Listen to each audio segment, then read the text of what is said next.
मध्य प्रदेश के यशस्वी मुख्यमंत्री मेरे मित्र श्रीमान शिवराज जी, केंद्र में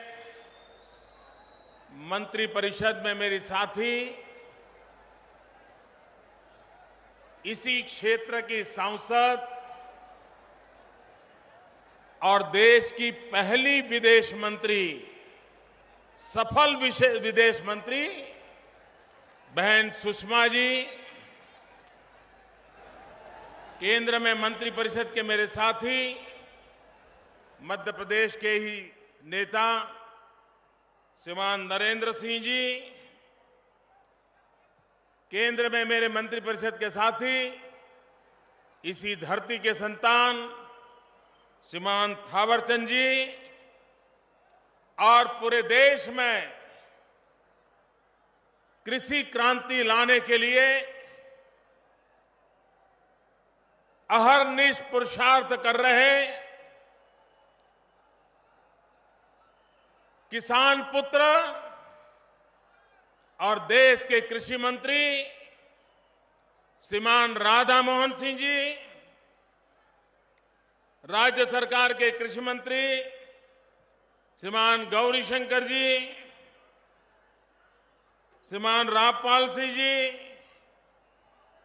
सांसद श्रीमान नंद कुमार जी और विशाल संख्या में पधारे हुए मेरे प्यारे किसान भाइयों और बहनों,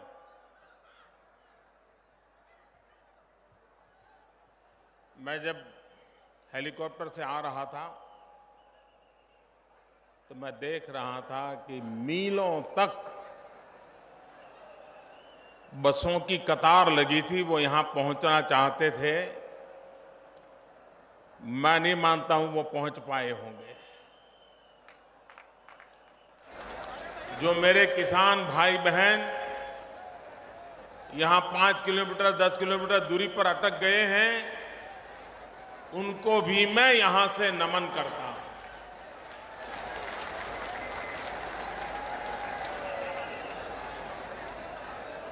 मैं सामने की तरफ देखने की कोशिश कर रहा हूं।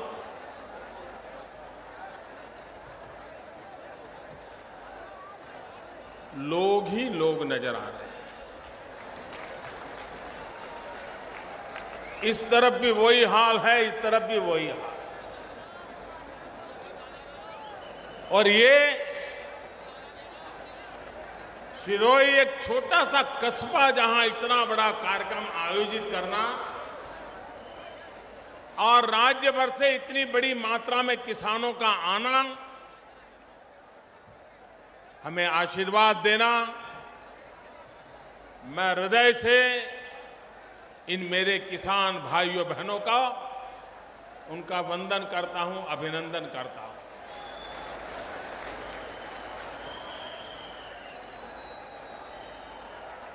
मैं आज विशेष रूप से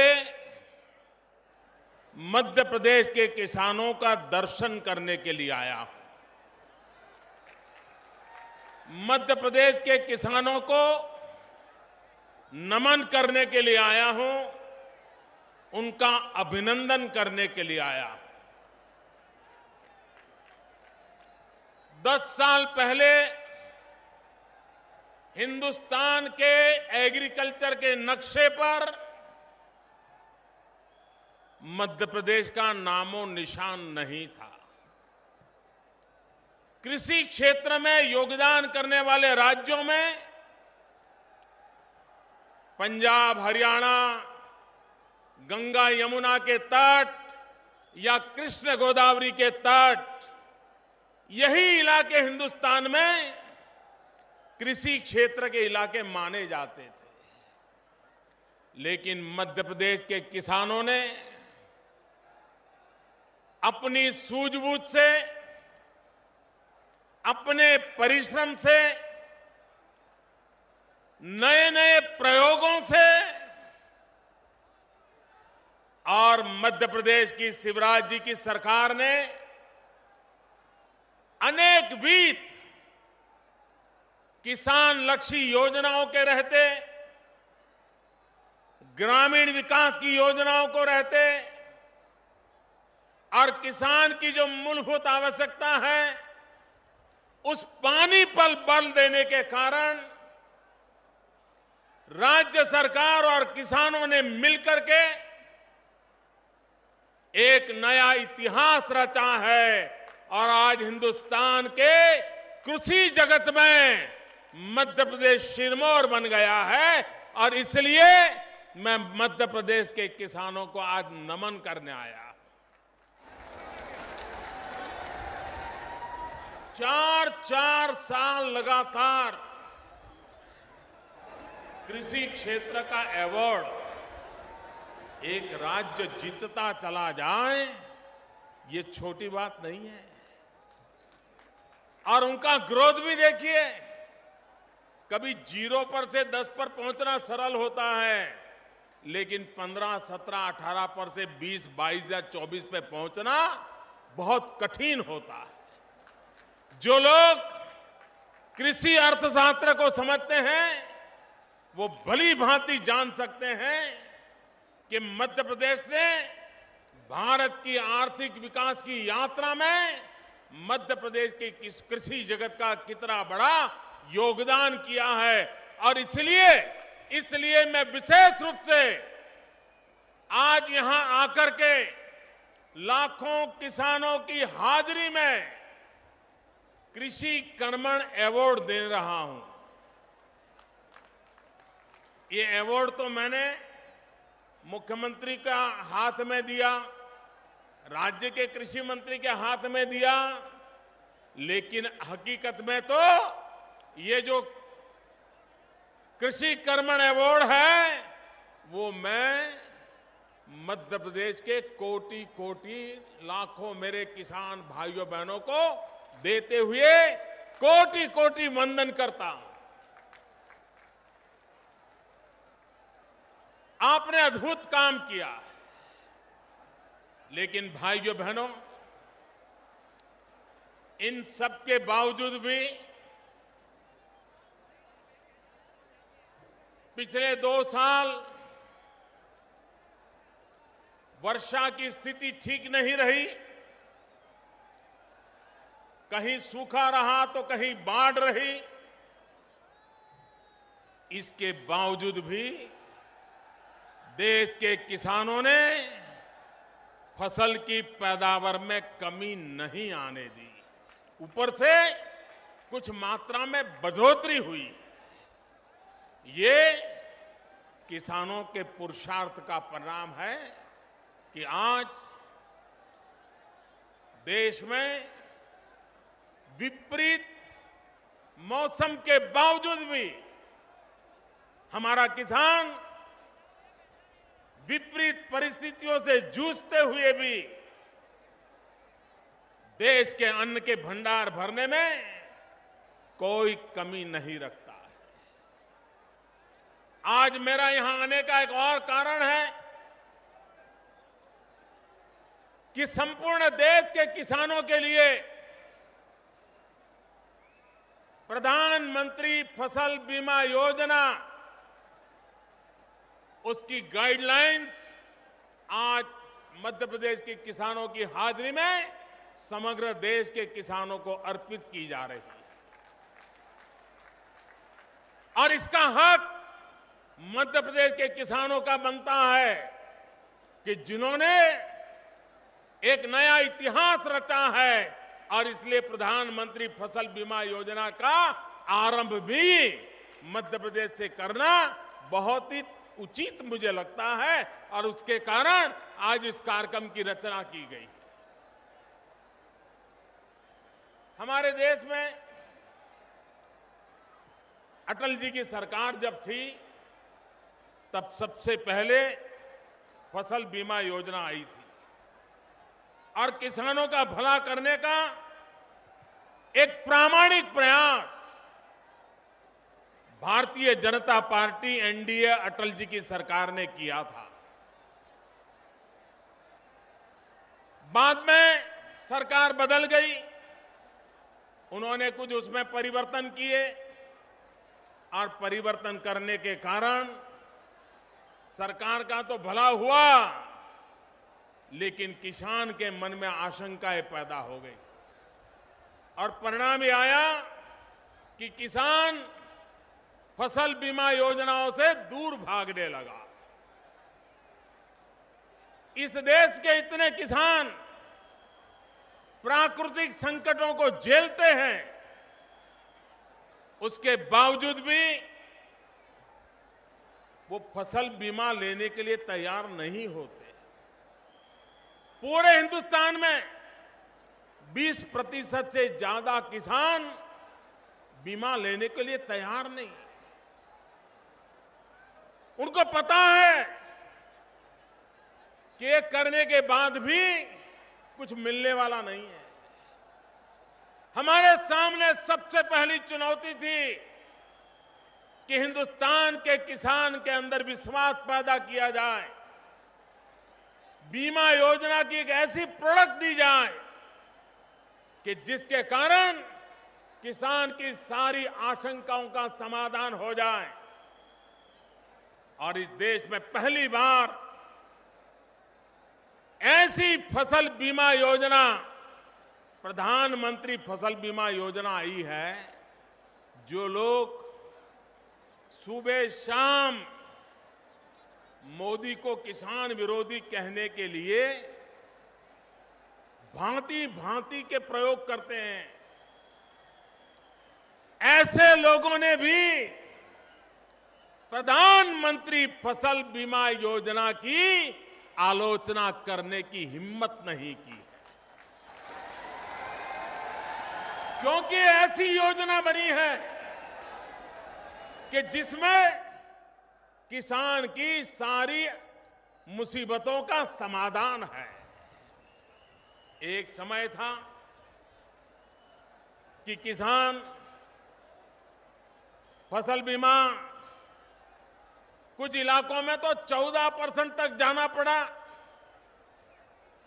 कुछ इलाकों में 6%, 8% गया। बीमा कंपनियां तय करती थी, मजबूरी का फायदा उठाती थी।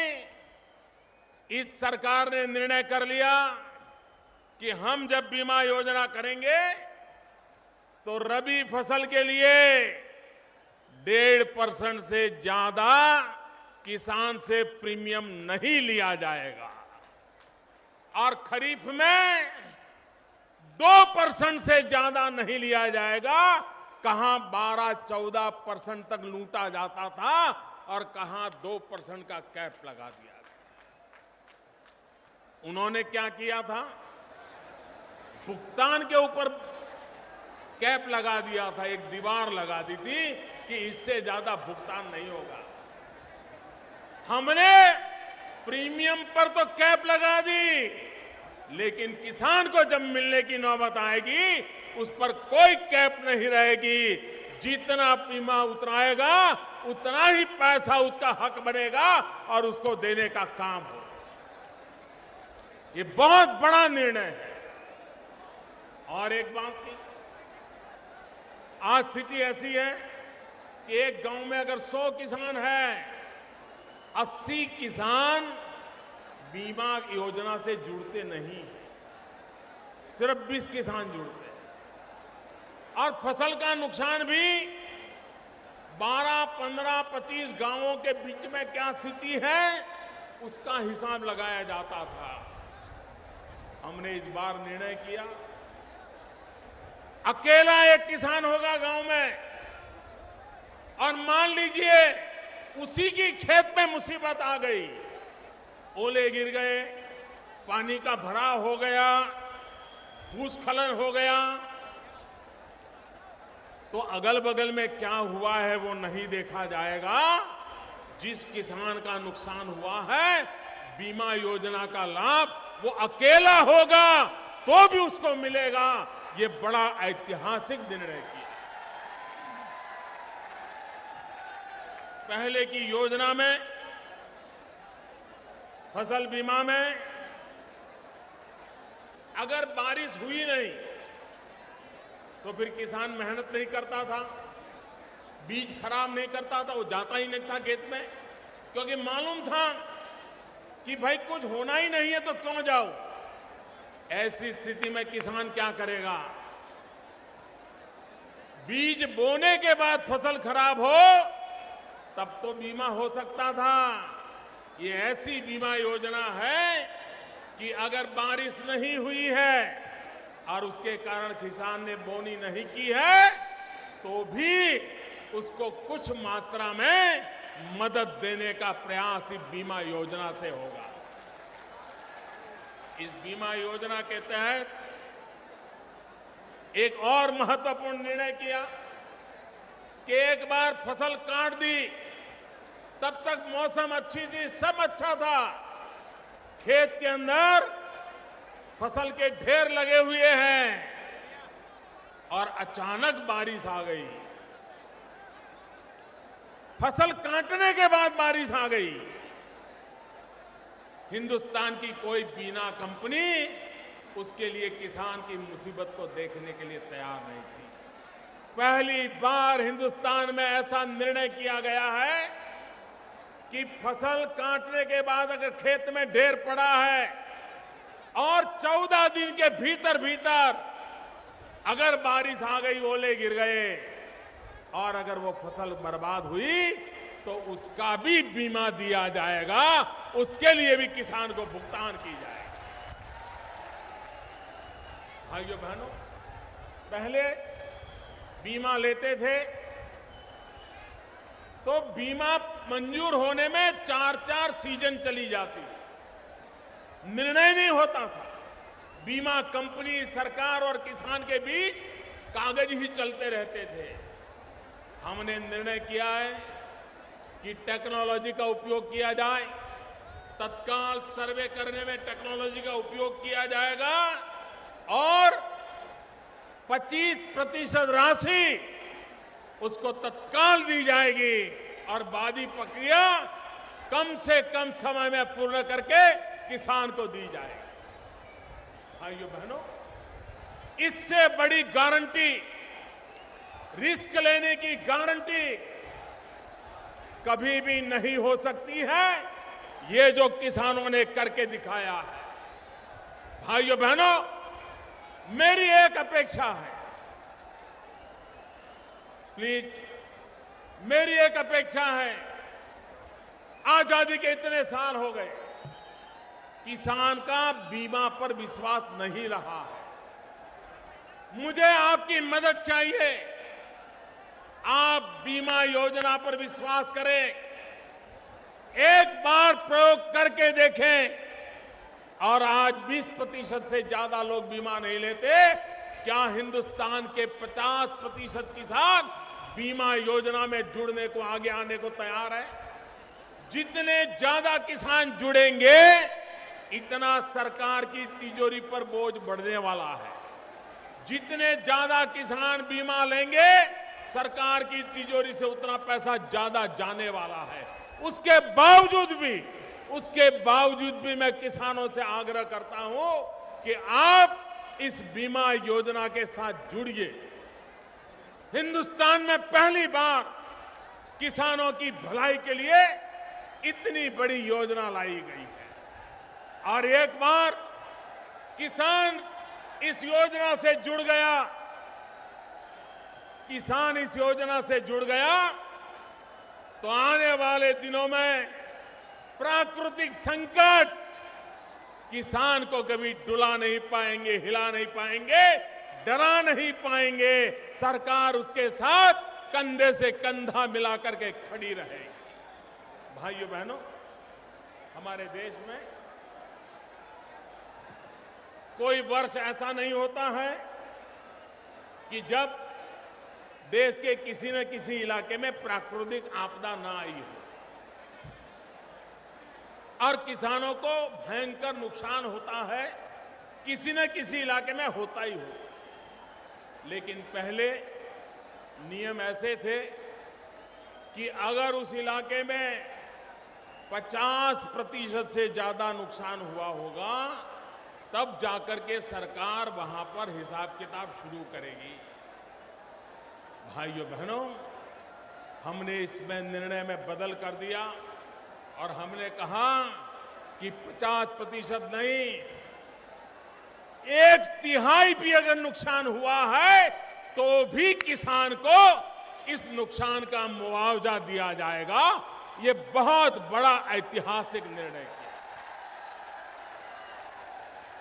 पहले किसान को जो मुआवजा दिया जाता था, इसको करीब करीब 3 गुना कर दिया गया। भाइयों बहनों, किसान का कल्याण कैसे हो, किसान के जीवन को कैसे बदला जाए, गांव की आर्थिक स्थिति में कैसे बदलाव लाया जाए, उन बातों को प्राथमिकता देते हुए ये सरकार ने इन कामों को आगे बढ़ाया। सरकार ने एक नया और काम लिया है। हमारे देश में आधुनिक कृषि की तरफ हम जाना चाहते हैं। हम कृषि जगत में टेक्नोलॉजी लाना चाहते हैं। हम हमारे एग्रीकल्चर सेक्टर को मैकेनाइज करना चाहते हैं।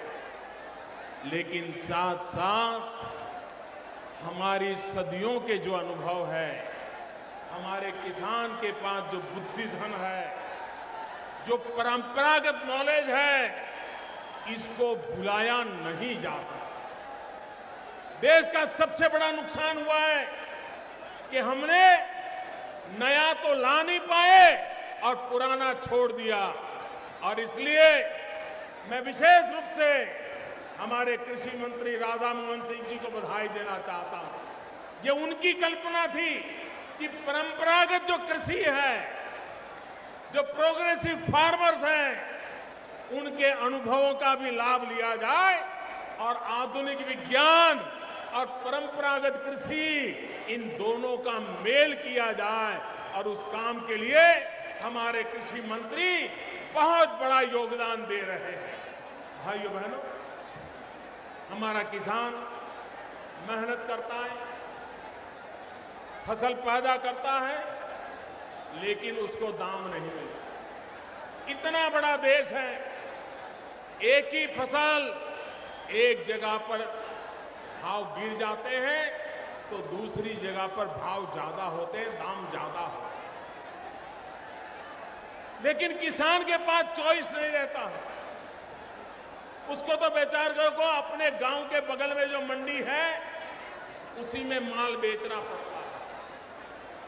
हम जो टेक्नोलॉजी की बात करते हैं, डिजिटल इंडिया की बात करते हैं, वो मेरे किसान भाइयों बहनों के लिए करते हैं।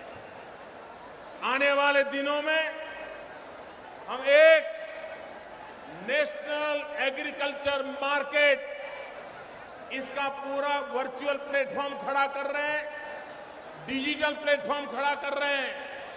हिंदुस्तान के किसी भी कोने में मेरा किसान अपने मोबाइल फोन पर देख पाएगा कि उसके यहां अगर गेहूं है तो आज हिंदुस्तान के किस कोने में गेहूं कितने दाम से बिक रहे हैं, और वो तय कर सकता है।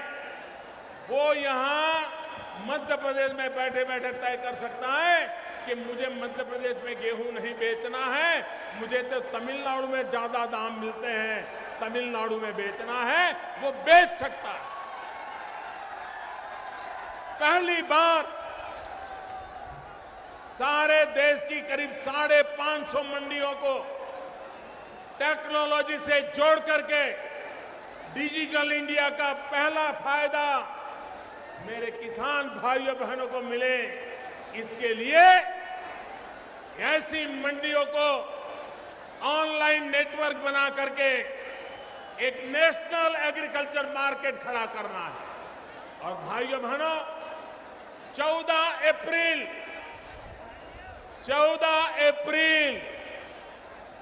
भीमराव डॉक्टर बाबा साहब आंबेडकर की जन्म जयंती। हमारे मऊ में हमारे मुख्यमंत्री शिवराज जी ने बाबा साहब आंबेडकर का तीर्थ खड़ा किया है। वो 14 अप्रैल बाबा साहब आम्बेडकर की जयंती के दिन हम हिंदुस्तान में ये नेशनल एग्रीकल्चर मार्केट का ऑनलाइन प्रारंभ करेंगे, उसकी शुभ शुरुआत कर देंगे। भाइयों बहनों, हमारे देश में गन्ना किसानों को लेकर के हमेशा चिंता बनी रही। जब हम सरकार में आए, बेहिसाब पैसे किसानों के भुगतान बाकी था। जहां किसान गन्ना पैदा करता था, बेहिसाब भुगतान बाकी था। कोई कहता था 50,000 करोड़ बाकी है, कोई कहता था 60,000 करोड़ बाकी है, कोई कहता था 65,000 करोड़ बाकी है। हर दिन नए नए आंकड़े आते थे। हमारे सामने चुनौती थी कि इन गन्ना किसानों को पैसे कैसे मिले। एक के बाद एक योजना बनाई। दुनिया में चीनी का दाम गिर गया था, भारत में चीनी भरपूर थी, दुनिया चीनी खरीदने को तैयार नहीं थी, कारखानों के पास पैसा नहीं था, किसान के पैसा कोई भुगतान नहीं करता था। हमने एक के बाद एक योजनाएं बनाई और आज 18 महीने के भीतर भीतर मैं बड़े संतोष के साथ कहता हूं कि जहां 50,000 करोड़ 60,000 करोड़ की भुगतान की बातें होती थी, आज कल तक का मैंने हिसाब लिया 1,000 करोड़ से भी कम भुगतान अब बाकी रहा है। मेरे गन्ना किसानों को ये भुगतान हो जाए। इतना ही नहीं भाइयों, हम किसान को ताकतवर बनाने के निर्णय करते हैं। गन्ना किसान चीनी के कारखानेदारों की इच्छा पर जिंदा या मरा, ये अवस्था ठीक नहीं है। हमने एक नियम बनाया कि गन्ने से इथेनॉल बनाया जाए, वो इथेनॉल पेट्रोल में मिक्स किया जाए।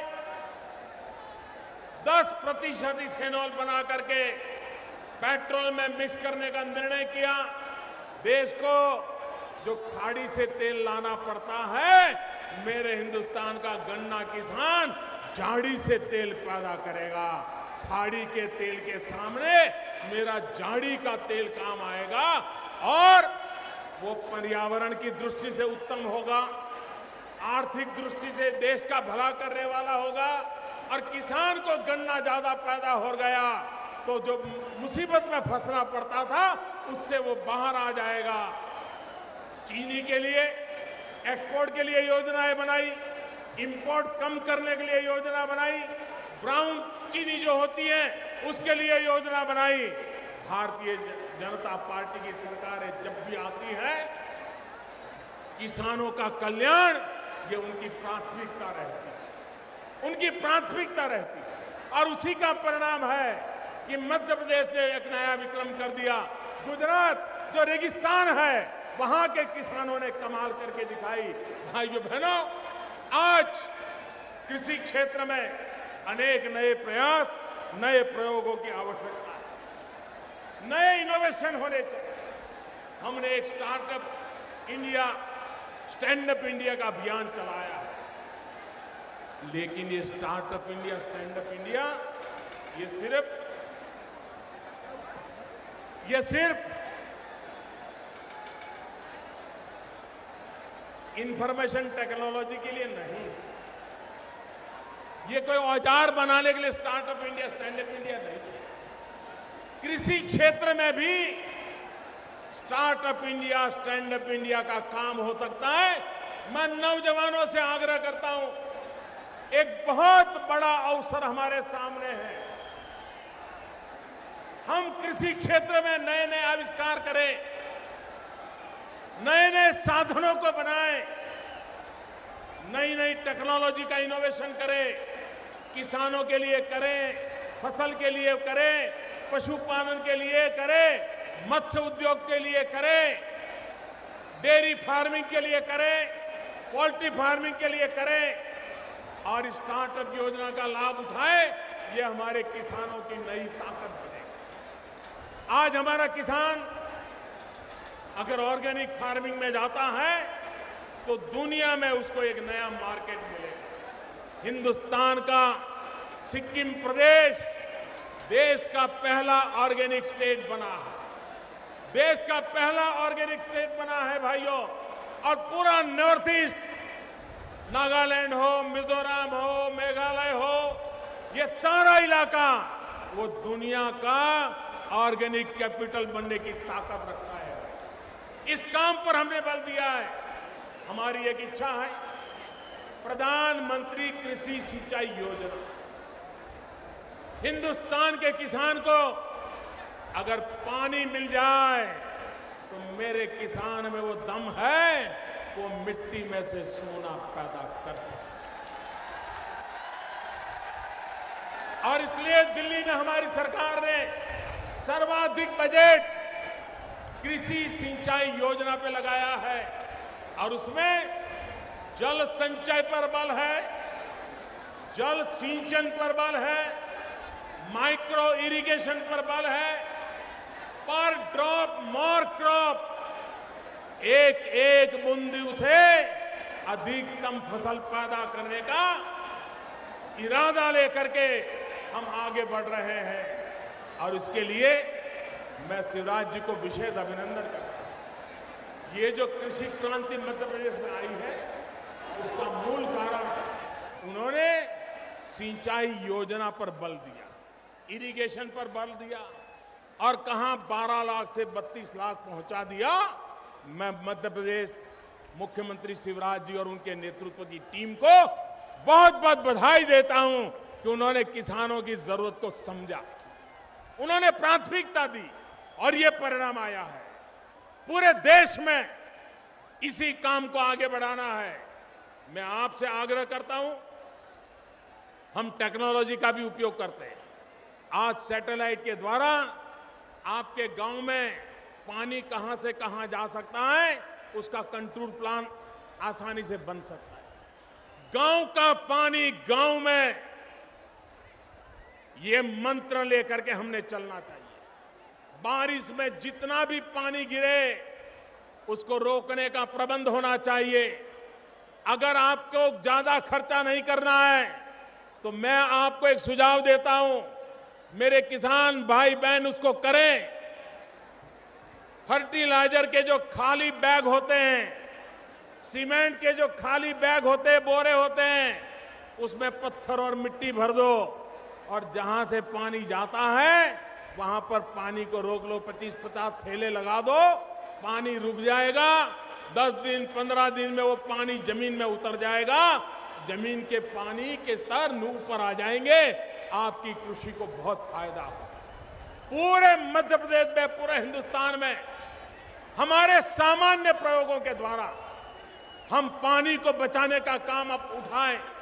उसी प्रकार से ये हम जो फ्लड इरिगेशन करते हैं, मैं किसान भाइयों से आग्रह करता हूं, फ्लड इरिगेशन की जरूरत नहीं है। ये हमारे दिमाग में भर गया है कि खेत अगर पानी से लबालब भरा हुआ है तभी फसल पैदा होती है, ऐसा नहीं है। मैं आपको एक उदाहरण से समझाना चाहता हूं। अगर किसी परिवार में कोई बच्चा 5 साल 6 साल की उम्र हुई हो, लेकिन शरीर उसका 1 या 2 साल की उम्र जैसा ही दिखता है, वजन बढ़ता नहीं है, चेहरे पर चेतना नहीं है, एकदम ढीला ढाला है, और मां को बड़ी इच्छा है कि बेटा जरा हंसते खिलने लगे, वजन बढ़ने लगे, खून बढ़ने लगे, और मां अगर ये सोचे कि बाल्टी भर पिस्ता बादाम के वाला दूध तैयार करूंगी और बच्चे को केसर पिस्ता बादाम के दूध से दिन में 4-4 बार नहलाऊंगी, दूध की बाल्टी में उसको आधा दिन बिठा करके रखूंगी, क्या वो बच्चे के शरीर में वजन बढ़ेगा, खून बढ़ेगा, शरीर में बदलाव आएगा? नहीं आएगा। दूध हो, बादाम हो, पिस्ता हो, केसर हो, उसको नहलाया जाए, लेकिन बच्चे के शरीर में फर्क नहीं आएगा। लेकिन अगर समझदार मां बच्चे को दिन में चम्मच से 10 चम्मच 15 चम्मच दूध पिलाती जाएगी तो शाम तक भले 200 ग्राम दूध ले ले, लेकिन वजन बढ़ने लगेगा, शरीर बढ़ने लगेगा, खून बढ़ने लगेगा। दूध से नहलाने से बदन नहीं बदलता है, लेकिन दूध अगर 2-2 चम्मच पिला दिया तो बदलाव आता है। ये फसल का भी वैसा ही स्वभाव है जैसा बालक का होता है। फसल को पानी में डुबो करके रखोगे तो फसल ताकतवर बनेगी, ये सोचना गलत है। अगर बूंद बूंद फसल को पानी पिलाओगे तो फसल तेजी से बढ़ेगी। और इसलिए एक एक बूंद पानी से फसल कैसे बनाई जाए उस पर ध्यान देना। और इसलिए पर ड्रॉप मोर क्रॉप, ये इरिगेशन पर हम बल दे रहे हैं। मेरे भाइयों बहनों, मैं 2014 में प्रधानमंत्री बना। मुख्यमंत्रियों की मुझे जो सबसे ज्यादा चिट्ठियां आई, सबसे ज्यादा चिट्ठियां क्या आई कि प्रधानमंत्री जी हमारे राज्य में यूरिया की कमी है, तत्काल हमें यूरिया भेजिए, हमें यूरिया की जरूर आवश्यकता है। भाइयों बहनों, 2015 में हिंदुस्तान के एक भी मुख्यमंत्री की तरफ से मुझे यूरिया की मांग को लेकर के चिट्ठी नहीं आई। हिंदुस्तान के किसी कोने से नहीं आई।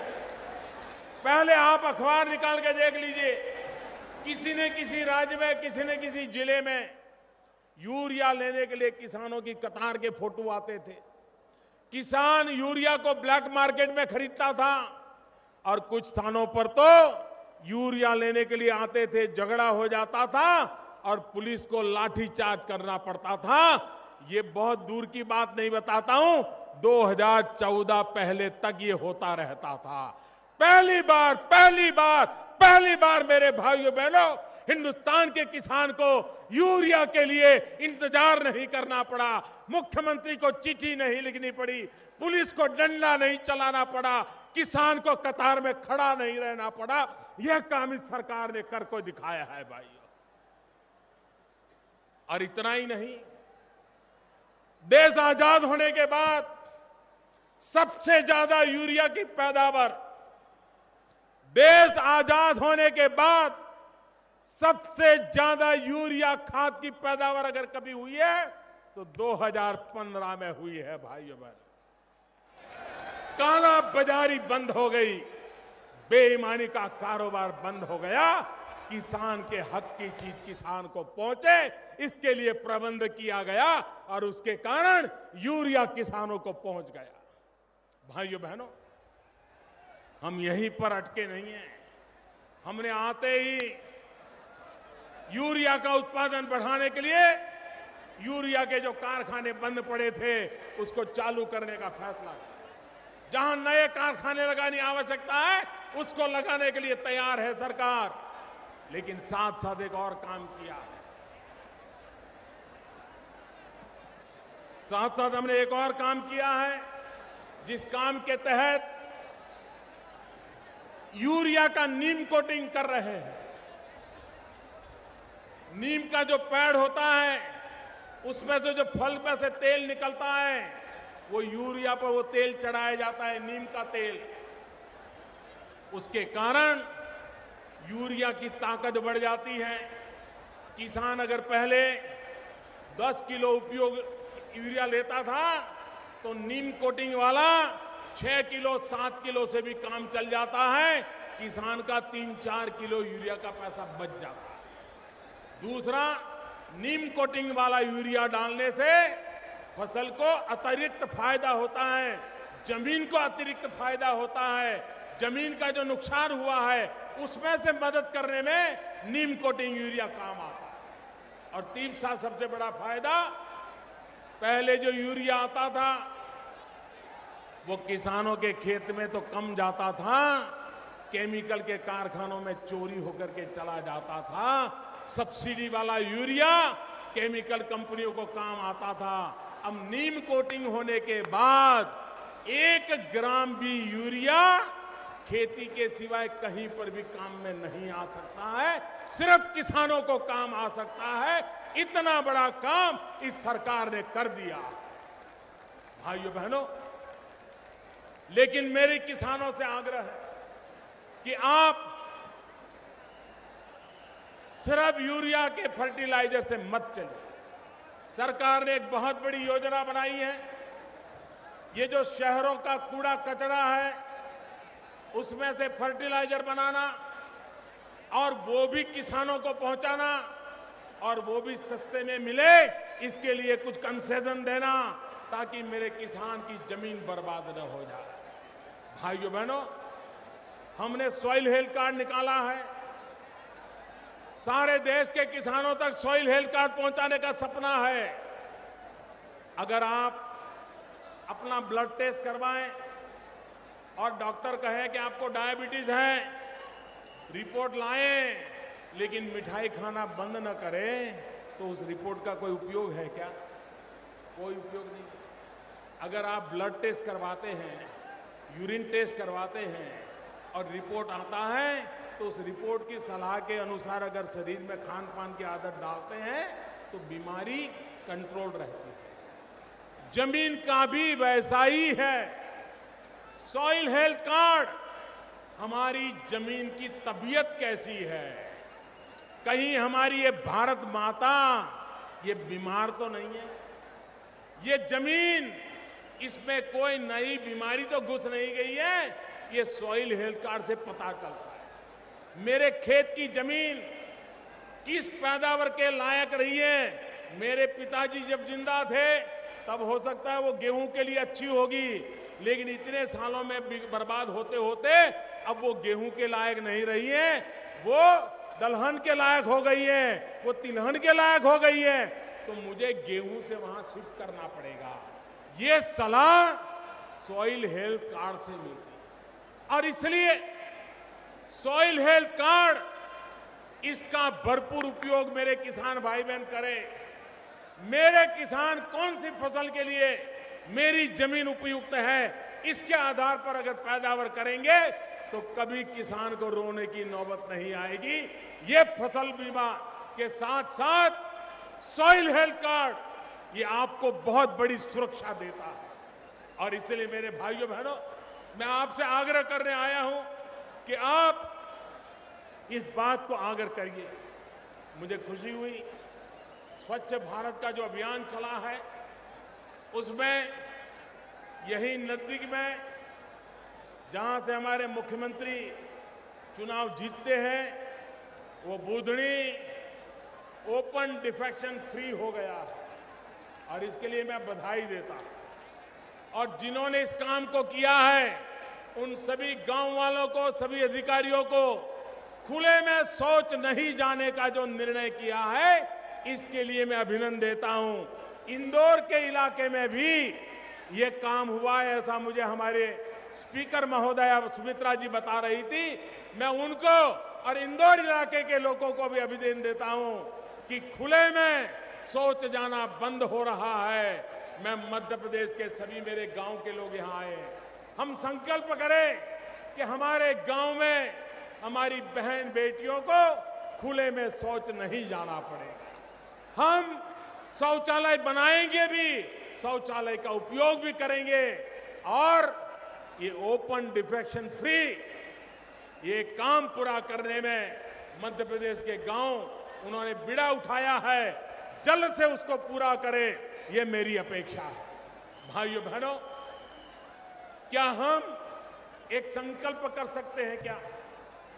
ये संकल्प प्रधानमंत्री भी करे, ये संकल्प मुख्यमंत्री भी करे, ये संकल्प कृषि मंत्री भी करे, ये संकल्प देश के किसान भी करे, ये संकल्प देश के 125 करोड़ नागरिक भी करे।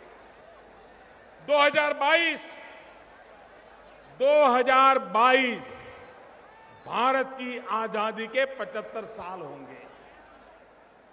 हमारे देश की आजादी के 75 साल होंगे।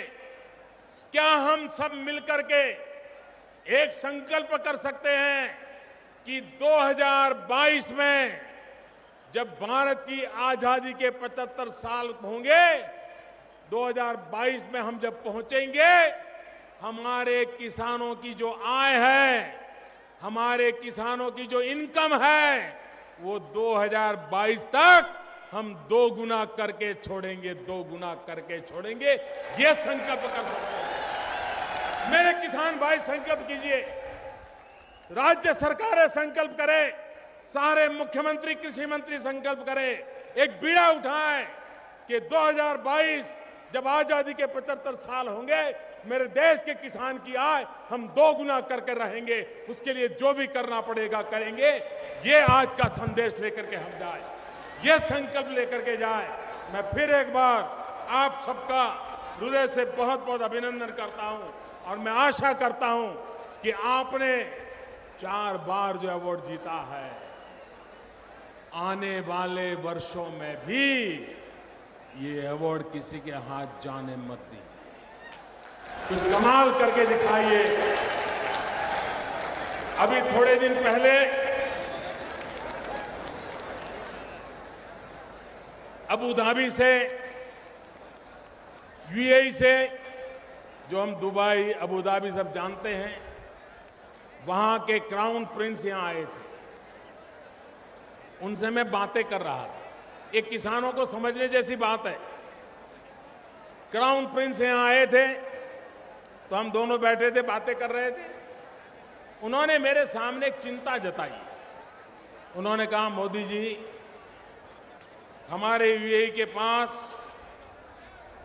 बहुत बड़ी मात्रा में तेल के भंडार है, पैसे भी अपरंपार है, लेकिन न हमारे नसीब में बारिश है और जमीन भी रेगिस्तान के सिवाय कुछ नहीं है। हमारी जनसंख्या बढ़ रही है। 10-15 साल के बाद हमें हमारे लोगों का पेट भरने के लिए अनाज भी बाहर से लाना पड़ेगा, सब्जी भी बाहर से लानी पड़ेगी, दलहन तिलहन भी बाहर से लाने पड़ेंगे। क्या भारत ने सोचा है कि गल्फ कंट्रीज की इतनी बड़ी मांग को कैसे पूरी करने के लिए तैयारी कर रहे हो? मैं हैरान था।